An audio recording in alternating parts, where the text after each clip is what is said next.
जहाँ कहीं भी बहुत गर्म मसालेदार भोजन होता है वहाँ घी खाना भारतीय परंपरा का एक हिस्सा रहा है। उसे अलग रख दें तो घी का महत्व ये है कि ये आहार नली को साफ रखता है। आज पेट का कैंसर, आंत का कैंसर बहुत ज्यादा हो रहा है। ऐसा नहीं है कि आप इसे पूरी तरह रोक सकते हैं, पर अगर एक निश्चित मात्रा में घी का सेवन किया जाए तो ये घटना बहुत कम होगी। अगर आप घी और कार्बोहाइड्रेट, घी और चीनी एक साथ खाते हैं तो ये फैट के रूप में जम जाता है।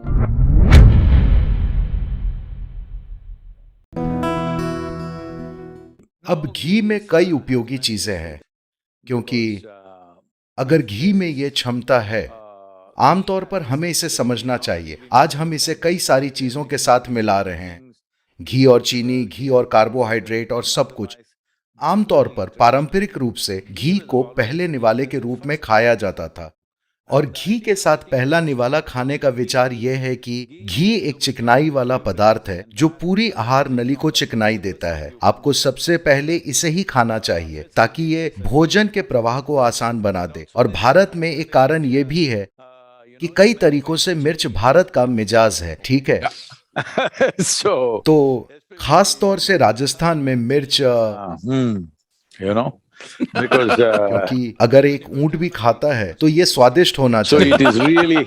तो वहाँ सच में मिर्च पर बहुत जोर दिया जाता है। जब आप बहुत मसालेदार भोजन खाते हैं तो उसे खाने से पहले आपके भोजन मार्ग पर घी की परत चढ़ाना बहुत अच्छा है। आंध्र प्रदेश में, राजस्थान में, दूसरी कई जगहों पर जहाँ कहीं भी बहुत गर्म मसालेदार भोजन होता है वहाँ घी खाना भारतीय परंपरा का एक हिस्सा रहा है। उसे अलग रख दें तो घी का महत्व ये है कि ये आहार नली को साफ रखता है। देखिए, शारीरिक और मानसिक रूप से स्वस्थ रहने का एक जरूरी पहलू ये है कि आपका पेट साफ रहना चाहिए। अगर आप किसी आयुर्वेदिक डॉक्टर या एक सिद्ध वैद्य के पास जाते हैं, अगर आप ये भी कहते हैं कि आप मानसिक रूप से परेशान हैं, तो वे आपके साथ पहली चीज, आपको रात में नींद नहीं आती, सबसे पहले वे आपकी सफाई करेंगे, क्योंकि इन सभी चीजों के लिए साफ पेट का होना बहुत जरूरी है। तो जो व्यक्ति घी का उचित तरीके से सेवन करता है उसका पेट हमेशा साफ रहेगा, क्योंकि वहां कुछ नहीं चिपकता, वहां कुछ भी लंबे समय तक नहीं ठहरता। Today, colon cancer, intestinal cancer are becoming so big. आज पेट का कैंसर, आंत का कैंसर बहुत ज्यादा हो रहा है। ऐसा नहीं है कि आप इसे पूरी तरह रोक सकते हैं, पर अगर एक निश्चित मात्रा में घी का सेवन किया जाए तो ये घटना बहुत कम होगी। And the ghee must be of the right quality. I don't know what. और घी सही गुणवत्ता का ही होना चाहिए। मुझे नहीं पता आज लोग कौन सा व्यावसायिक घी खा रहे हैं, पर अगर इसे उचित तरीके से गाय या भैंस के दूध से बनाया जाए तो इसके कई महत्वपूर्ण फायदे हैं। एक खास फायदा है, मेरे ख्याल से मैं ऐसा कहने की स्वतंत्रता ले सकता हूं, ये सिस्टम के भीतर आभा को बढ़ाता है। कोशिकीय आभा ऊंची उठेगी And you will have a और आपका सिस्टम ज्यादा जीवंत हो उठेगा, जो कि लोगों के साथ आपके व्यवहार में प्रकट होगा। ये सिर्फ घी खाने की वजह से नहीं है। अगर आप घी और कार्बोहाइड्रेट, घी और चीनी एक साथ खाते हैं तो ये फैट के रूप में जम जाता है। पर अगर आप सिर्फ घी खाते हैं या भोजन के पहले निवाले के साथ थोड़ा घी खाते हैं तो ये चिकनाई के रूप में ज्यादा काम करता है। जब घी अकेला शरीर में जाता है तो उसे पचाने की शरीर की क्षमता बहुत कम हो जाती है, पर जब ये किसी चीज के साथ मिलकर शरीर में जाता है तो ये फैट इकट्ठा करता है।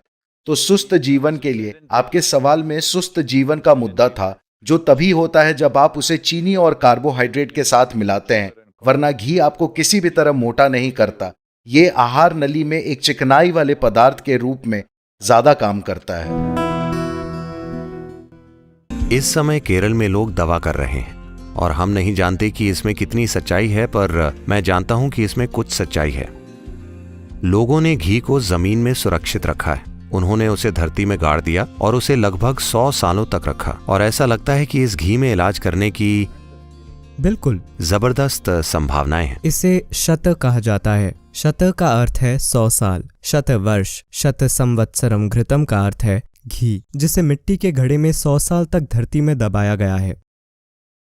क्योंकि जब घी मिट्टी में 100 साल तक रहता है तो उतने लंबे समय के बाद घी में कुछ आणविक बदलाव होते हैं और वह घी ओजस से भरपूर होता है। वह तेजस और प्राण से भरपूर होता है। क्योंकि आखिरकार वात दोष का विशुद्ध सार प्राण है, पित्त का विशुद्ध सार तेजस है और कफ का ओजस है। और कोशिकीय स्तर पर ओजस तेजस प्राण ये कोशिकीय मेटाबॉलिज्म क्रिया, कोशिकीय बुद्धिमानी और संचार के प्रवाह को संभालते हैं। तो ओजस तेजस प्राण ये 3 महत्वपूर्ण अंश हैं। ये कोशिका के जीवन को बनाए रखते हैं। कोशिका ज्यादा लंबे समय तक जीवित रह सकती है। प्राण संचार का प्रवाह है, तो कोशिकाओं के स्तर पर ओजस तेजस प्राण ये कोशिकाओं के जीवन को चलाते हैं और उसे बेहतर बनाते हैं। इसलिए 100 साल पुराना घी पुराण घृतम एक्जिमा त्वचा रोगों के लिए सबसे अच्छी दवा है। अगर आप इसका सेवन करते हैं तो ये पेट के छालों समेत बड़ी आंत में सूजन, अति संवेदनशील आंत की बीमारी, कई रोगों यहाँ तक कि ऑटो इम्यून रोगों को भी ठीक कर सकता है। ये पुराण घृतम श्रेष्ठम ओजस करम परम है, तो ये ओजस को बढ़ाता है। यौगिक विज्ञान में आमतौर पर ओजस को ऊर्जा का एक अभौतिक आयाम माना जाता है, क्योंकि हर भौतिक चीज अभौतिक से ही आई है।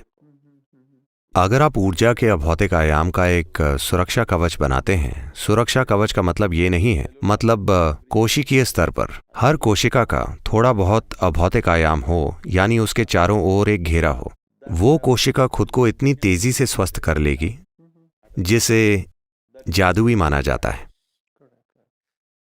किसी भी चीज से, किसी चोट या किसी बीमारी से आप बहुत जल्दी ठीक हो जाएंगे। सबसे पहले तो आप इतने बीमार ही नहीं होंगे कि आपको बीमार कहा जाए। ये इससे तय होता है कि आपकी जीवन शैली में कितनी अशांति है। अशांति से मेरा मतलब है आप एक अच्छा शांतिपूर्ण जीवन जी रहे हैं। मेरी जीवन शैली अशांत है। मैं फुल स्पीड पर मोटरसाइकिल चलाता हूँ, तो मेरा जीवन सप्ताह के 7 दिन पूरे 365 दिन होता है। कोई दिन नहीं है, कोई रात नहीं है। आपको पता है, कभी कभी 24 घंटे काम होता है, कभी कभी 18-20 घंटे काम होता है। ये एक अशांत जीवन शैली है। पर आज तक मैंने एक भी कार्यक्रम इस वजह से रद्द नहीं किया कि मैं बीमार हूँ। पिछले 39 सालों में ऐसी कोई चीज नहीं हुई है। नहीं, आप जो कह रहे हैं बहुत सुंदर है। तो कुछ मात्रा में ओजस हमेशा आपको सहारा देता है। कोई फर्क नहीं पड़ता। ऐसा नहीं है कि मैं अस्वस्थ नहीं रहा हूँ। मुझे फ्लू हुआ है बहुत बार, ये वो कई चीजें हुई हैं, पर चाहे जो कुछ भी हो रहा हो, मैं फिर भी अपना काम जारी रख पाता हूँ। तो जो आपने कहा वो मुझे एक तरह से दिलचस्प लगा कि Ojas is that kind of energy which is not physical. ओजस उस तरह की ऊर्जा है जो भौतिक नहीं है। अगर आप हमेशा उससे घिरे रहें, अगर हर कोशिका उससे घिरी रहे, तो आपकी ठीक होने की क्षमता या भौतिक चीजों के असर से परे जाने की आपकी क्षमता बहुत ज्यादा होगी।